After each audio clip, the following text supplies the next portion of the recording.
Kumusta mga brad? Pag-usapan natin kung papaano nag-evolve ang mapa ng Israel mula noong tinirhan nila ito bilang lupang pangako ng Diyos hanggang sa panahon natin ngayon.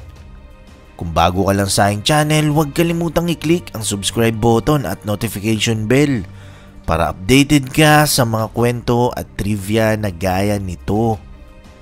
Let's go!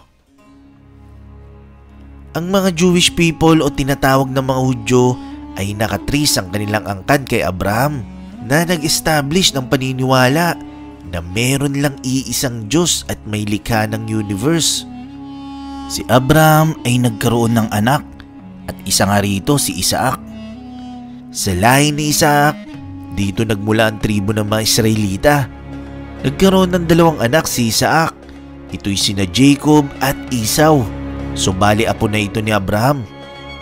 Si Jacob ay pinangalanan ng anghel ng Diyos bilang Israel.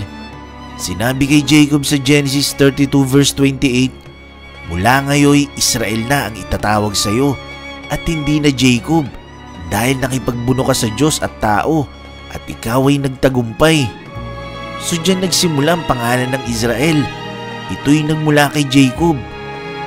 Nagkaroon ng 12 anak na lalaki si Israel at ito ang pinagmulan ng 12 tribes of Israel. Ang 12 tribes of Israel, sila yung tinatawag ng mga Israelita sa lumang tipan. Sila yung nagsilbing tatay ng bawat tribo ng Israel. Isa sa 12 anak ni Israel ay si Levi. Sa tribo ni Levi nagmula ang lahi ni Moses.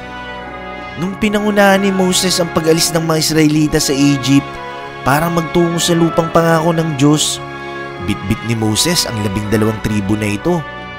Actually, 40 days lang naman talaga dapat ang travel time patungong Promised Land. Dahil pa naireklamo ng mga Israelita, kesyo mas okay pa raw sa Egypt dahil di sila nagugutom at nauuhaw dun, ang 40 days ay naging 40 years. Imagine, nagpaikot-ikot lang sa ilang ang mga Israelita, kaya inabot sila ng 40 years. Ito pa problema, yung promised land na binigay sa kanila ng Diyos, meron nang nakatira na ibang tribo. Ito, yung mga Canaanites. Ang lugar kasi ng Canaan ang tinuturing na lupang pangako ibinigay ng Diyos sa mga Israel. Siyempre ang argumento ng mga Israelita that time, amin tong lupa, binigay ng Diyos to sa amin kaso yung mga nakatira na doon, ayaw ibigay yung lupain. Siyempre para sa kanila, paano maiging inyo to? Bago lang kayo dumating, dito na kami nakatira. So matindi-tinding digmaan ang nangyari bago mapunta sa mga Israelita ang buong lupain. Sino ba ang mga Canaanites? Ang mga Canaanites na una nang nakatira sa Promised Land, sila yung lahi na pinagmulan ni Canaan. Si Canaan ay apo ni Noah kay Ham. Nagsimulang maukupan ng mga Israelita ang lupain nung nasakop na nila ito sa pangunguna ni Joshua. Hinati-hati ang bawat lupain at inukupan ng bawat tribo ng Israel. Dumating yung panahon na nagtalaga ng hari ang mga Israelita. At ito nga si Haring Saul na mula sa Lipi o tribo ni Benjamin. Pero kalaunan pinalitan nito ni Haring David na mula sa tribo ni Judah. Ginawang kapital ni Haring David ang Jerusalem. Dumating ang panahon ng kanyang anak na si Haring Solomon ay nagtayo rito ng templo na nilaan para sa Diyos. Ito nga'y tinatawag na First Temple. Sa panahon ng anak ni Haring Solomon na si Haring Rehoboam, nahati sa dalawang Israel.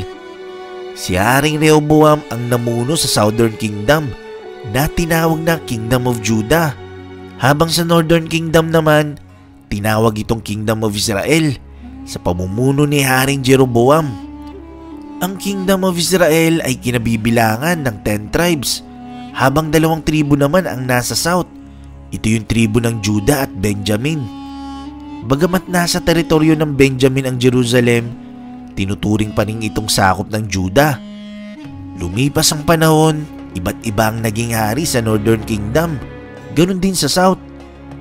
Dumating yung panahon na namayagpag ang Assyrian Empire at sinakop nito ang buong Middle East. Kasama sa nasakop ang buong Northern Kingdom ng Israel. Sa madaling salita, Ang 10 tribes ay na-wipe out sa kasaysayan at nabura sa mapa. Mula noon, hindi na ito na-trace pa. Kaya ang 10 tribo sa North ay tinaguri ang The Lost Tribes of Israel. Tanging ang Kingdom of Judah na lamang ang natira at hindi talaga ito nagpatalo at nagpatinag sa malaking imperyo ng Assyrian. Take note, ang Kingdom of Judah ay kinabibilangan lang ng 2 tribo. Ito nga yung Benjamin at Judah. Matagal na muno ang Assyrian Empire hanggang sa dumating ang panahon na lumakas ang Babylonia sa pamumuno ni Haring Nebuchadnezzar at pinabagsak nito ang Assyrian Empire.